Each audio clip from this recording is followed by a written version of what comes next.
Vous parlez des équipes de jeunes U17, U20, justement, les sélectionneurs de ces équipes nationales du Sénégal en catégorie jeunes concernés par une décision que le comité exécutif de la fédération a prise il y a quelques semaines, parce que ce sont des sélectionneurs qui étaient des pigistes.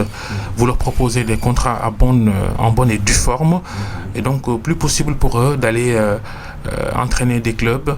On ne peut plus cumuler, à partir de la décision que vous avez prise, les fonctions d'entraîneur de club et de sélection d'une équipe nationale.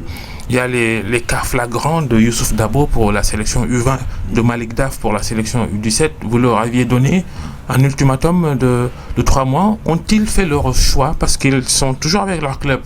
Malik Daf au Djaraf, Youssouf Dabo à Teungueth FC. Oui, à ce niveau, je pense que pendant très longtemps, c'est la fédération elle-même qui avait estimé qu'il n'y avait pas lieu de dissocier les fonctions d'entraîneur de club, d'entraîneur titulaire de club et d'entraîneur des sélections de jeunes notamment. Et après réflexion et au vu des expériences passées où nous avons été confrontés à quelques difficultés, justement parce que les entraîneurs étaient tiraillés entre les clubs et les équipes nationales, nous avons pensé qu'il était plus sage avec les échanges qu'on a eu avec le DTN de séparer de manière claire ces fonctions-là. Je pense que tant que nos jeunes ne brillaient pas, le problème ne se posait pas, parce que généralement avec nos équipes nationales de jeunes, c'était un tour puis il s'en va, on ne se qualifiait pas au CAN et tout. Mais à partir du moment où depuis 2015 on a commencé à être régulier dans les compétitions de jeunes, nos entraîneurs sont pratiquement sur 1 an ou 2 ans avec nos équipes nationales. Et donc en même temps, ils sont salariés dans des clubs qui ont besoin d'eux quand ils doivent aller en Coupe d'Afrique ou même pour les championnats locaux, quand les enjeux sont devenus plus importants. Je pense qu'il est raisonnable aujourd'hui de permettre à ces entraîneurs de s'épanouir mieux et d'apporter plus en tout cas les sélections, en faisant un choix définitif.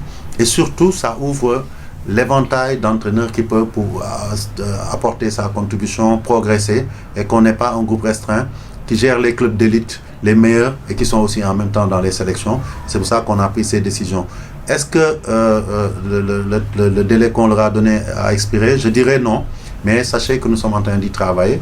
Le comité exécutif passé l'a évoqué, et certainement à la prochaine réunion, qui se tiendra, je pense, courant janvier, l'entraîneur nous proposera, le DTN nous proposera donc les nouveaux attelages, après s'être concerté avec les entraîneurs qui ont le choix.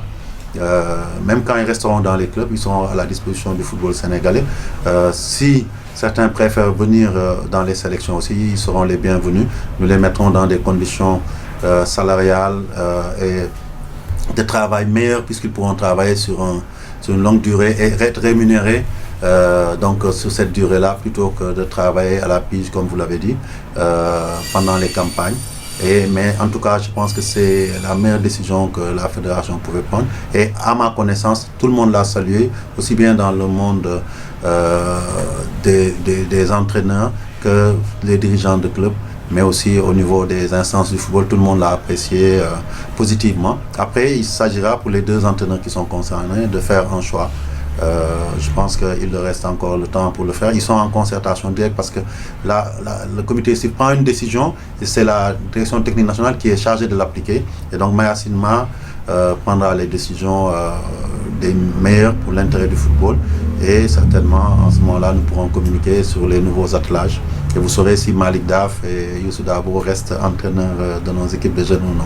Youssouf Dabo qui n'a pas pu qualifier l'équipe des moins de 20 ans à la prochaine CAN U20 qui se déroule en Mauritanie, cette année d'ailleurs en 2021. Une grosse déception, un gros bémol, vous évoquez les résultats de ces équipes de jeunes depuis 2015. Ça se passe à côté en Mauritanie, on n'y sera pas. Oui, c'est une grosse déception, on ne va pas le cacher. D'abord parce que... Est-ce qu'il y aura des conséquences administratives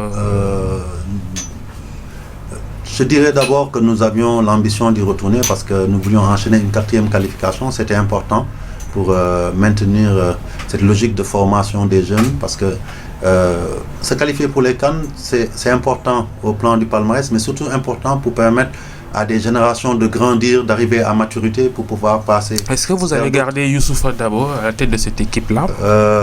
Apparemment, notre plan ne vous intéresse pas. C'est la tête de Youssou ou non qui Non, vous non, non, intéresse. pas du tout.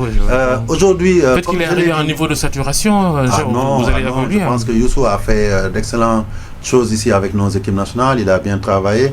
Et même en club, on voit qu'il est assez performant. Donc, si à chaque fois qu'un entraîneur, en tout cas nous, c'est pas les habitudes de la maison d'ailleurs, vous pourrez le constater, il ne faut pas qu'à chaque fois qu'un entraîneur qui a donné satisfaction auparavant tombe sur un écueil et éliminé. Et que la question, c'était pas forcément contre lui. Peut-être qu'il mérite de gravir d'autres échelons, de laisser la place à un autre pour donner un nouveau souffle à cette équipe-là, peut-être. L'équipe, à mon avis, ne s'est pas qualifiée, mais n'a pas perdu son souffle. Ce qu'il faut savoir, on est dans les catégories jeunes. Nous ne nous focalisons pas forcément sur qui gère ces équipes nationales. Et comme je vous l'ai dit tout à l'heure, nous avons un travail qui est fait en amont par la direction technique nationale, et c'est la direction technique qui appréciera. Avant lui, il y avait Joseph Koto qui avait fait aussi du bon travail avec les U20, avec Malik Daf. Et à un moment donné, malgré tout, on a dit il faut qu'on puisse changer. Et Joseph Koto s'est retrouvé avec les U23. Donc, le travail que nous demandons maintenant aux directeurs techniques, c'est de voir quels aménagements faire pour avoir des attelages compétitifs et compétents pour pouvoir nous donner des satisfactions dans la continuité de ce que nous sommes en train de faire. Je suis en train de vous dire que à partir du moment où toutes les structures sont en place, où l'organisation est bien faite, peu importe qui est là, les entraîneurs viennent, apportent leur contribution, mais la structure reste solide, et la base, ce sera la direction technique nationale, de sorte qu'il y a une continuité dans le travail. Et si vous l'avez remarqué, Koto est passé, a fait d'excellents résultats avec les U20. Quand il partait, moi je me souviens, certains nous ont dit « Ah mais pourquoi vous le faites bouger, il fait du bon travail ». Youssou Dabo est venu, il est resté sur cette lancée-là.